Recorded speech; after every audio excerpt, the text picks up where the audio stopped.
Baik, selepas ini kita akan berkongsi bagaimana pengalaman daripada seseorang individu ini yang pernah menjadi pesakit COVID-19 dan baru saja beberapa hari yang lalu telah disahkan bebas daripada virus COVID-19 ini. Kita nak bersama dengan Encik Arifin Muhammad di talian. Hello, Assalamualaikum.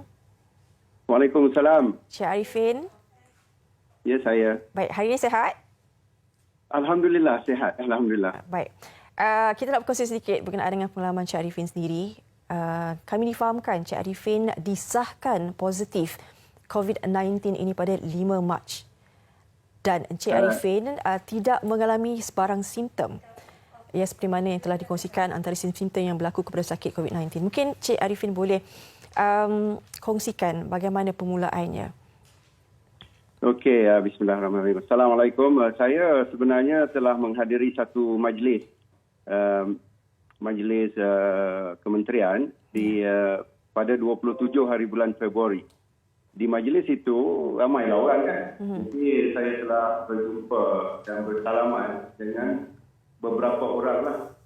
Dan 2 hari kemudiannya saya diberitahu salah seorang daripada yang saya bersalaman itu adalah telah disahkan positif COVID. Itulah permulaannya. Tapi sebenarnya saya tidak tahu dari mana sebenarnya saya dapat. Sebab 2 hari lepas itu pula ada lagi 2 orang di majlis yang sama telah juga disahkan positif. Jadi saya sendiri telah menyerahkan dirilah 2 kali di Hospital Kuala Lumpur untuk membuat saringan. Baik, 2 kali bermakna? Bermakna sebaik saja saya dapat tahu ada kes positif itu yang kontak dengan saya ke Hospital Kuala Lumpur untuk membuat saringan.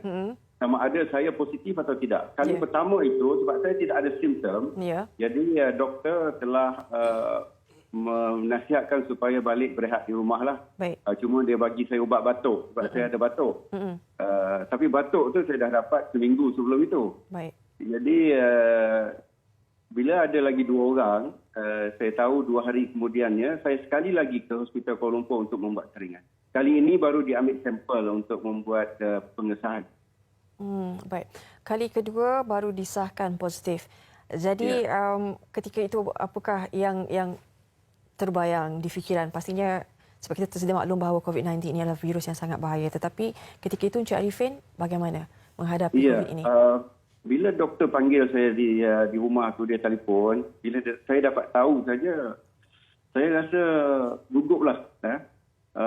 Tiba-tiba saja saya rasa sakit perut. Saya masuk bilik air, saya rasa gugup, saya rasa oh Allah kenapa kena juga saya kan. Tapi saya tahu saya perlu tenangkan perasaan saya. Dan di dalam bilik air itu saya ambil uduk, saya keluar, saya tenangkan perasaan saya, barulah saya bagi tahu kepada keluarga saya bahawa saya disahkan positif dan saya minta mereka bertenang dan saya pun telefon balik doktor tu untuk membuat perancangan supaya esoknya keluarga saya dapat dibuat saringan sekaligus dan kemudian saya memberi tahu kepada warga kerja di Institut Koperasi Malaysia kerana ramai yang telah ada kontak dengan saya dan saya juga membuat perancangan supaya saringan dapat dibuat di pejabat. Jadi kita pun membuat saringan. Syukur Alhamdulillah saya nak beritahu keluarga saya semua negatif dan warga kerja di Institut Koperasi Malaysia semuanya negatif.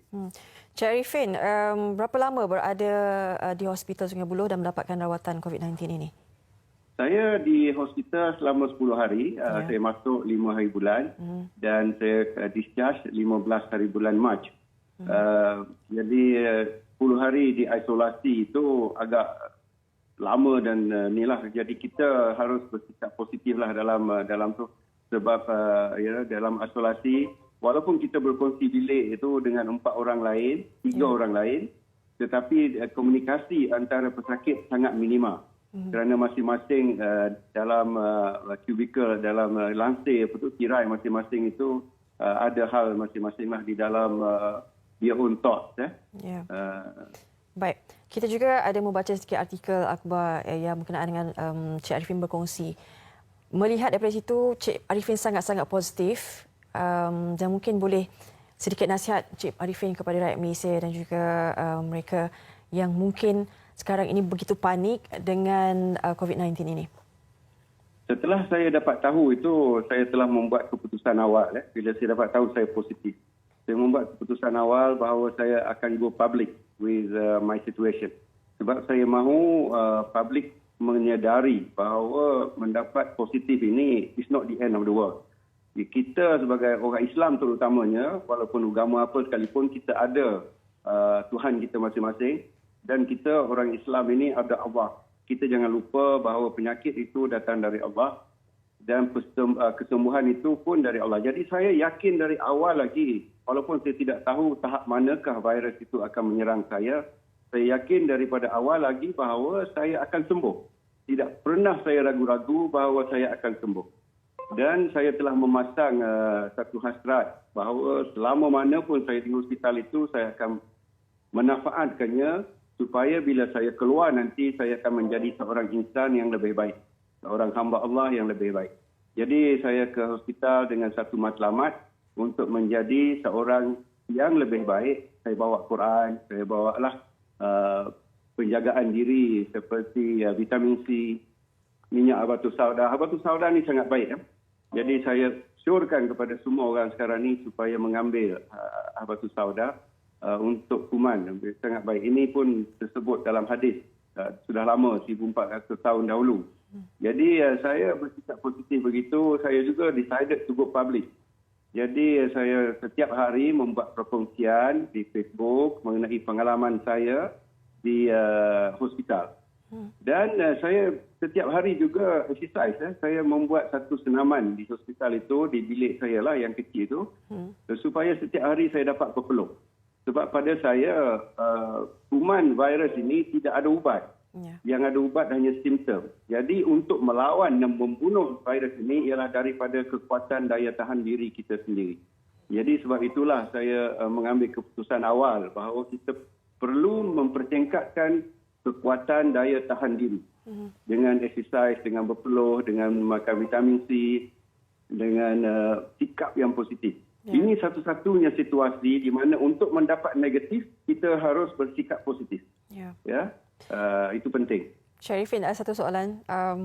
Setelah disahkan bebas daripada COVID-19 ini, pulang ke rumah, duduk bersama keluarga, adakah Cik Arifin masih lagi rasa takut sekiranya kali kedua disahkan ataupun dijangkiti COVID-19 ini?